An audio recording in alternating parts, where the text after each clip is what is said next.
Alright, here's the example from class that we did not get to last week. It says, in a survey that investigated the high school backgrounds of 110 college freshmen, the following information was gathered, and then it breaks down the different groupings of students based on what classes they took. So what we're going to do is we're going to draw a Venn diagram. The Venn diagram will contain all of the students, so that will be our universe.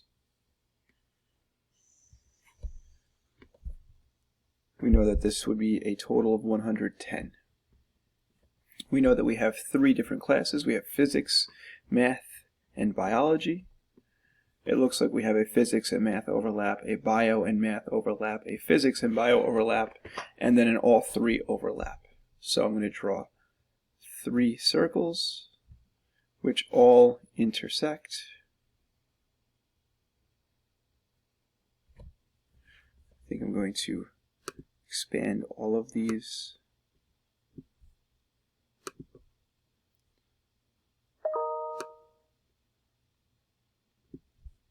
So I can utilize the full space of my Venn diagram.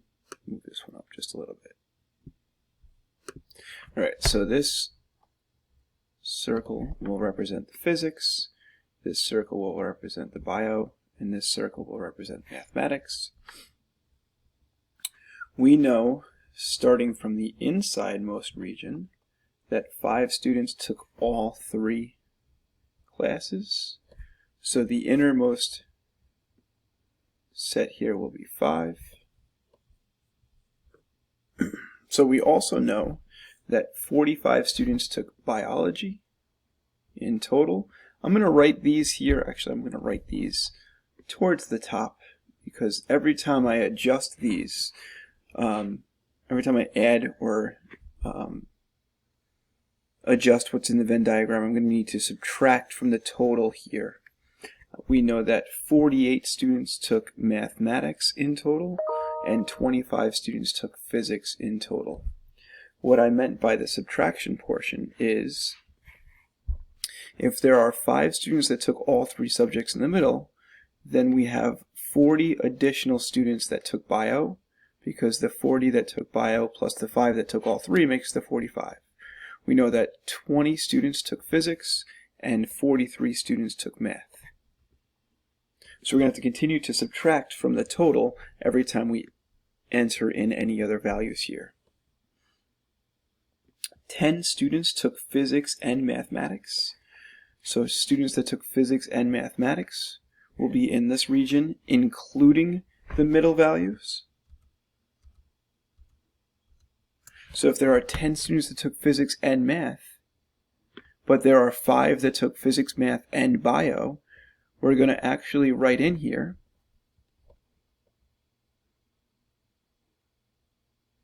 the remaining portion. So we'll have to subtract 5 from this.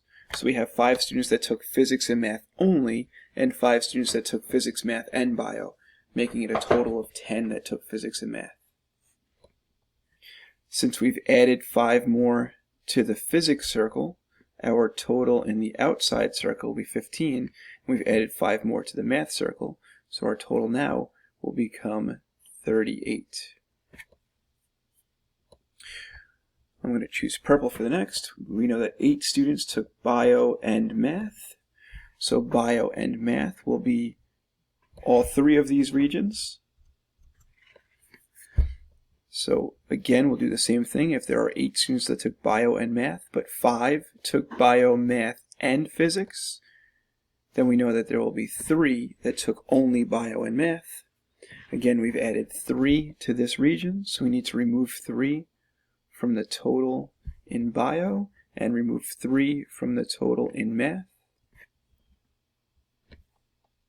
And I'll choose, let's go with, I don't know, let's go with pink for the next one. We have 6 students that took physics and bio. Again, looking at the region that contains physics and bio, it will also include the 5 in the middle. So we have 6 here, minus the 5 that are in the middle. We only have 1 student, do a better 1.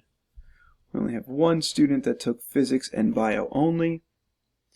Again, since we have one student, we're going to subtract that one student. We'll be left with 14 that only took physics. Subtract that one student. We have 36 that only took bio, and we have 35 that only took math.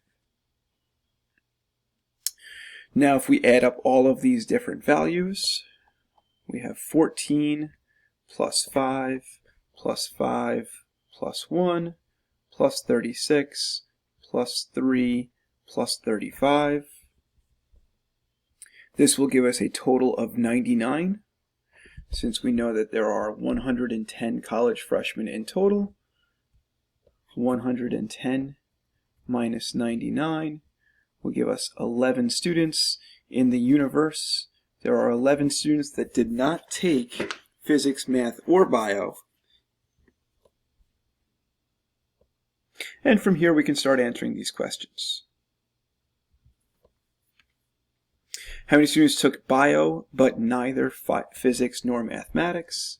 So if we're excluding physics and mathematics, there would be 36. How many took physics, bio, or mathematics? That would be 99, because that would include all of them.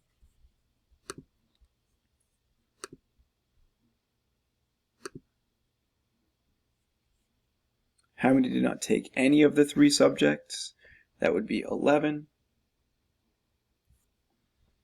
because that's what's left over on the outside. All right.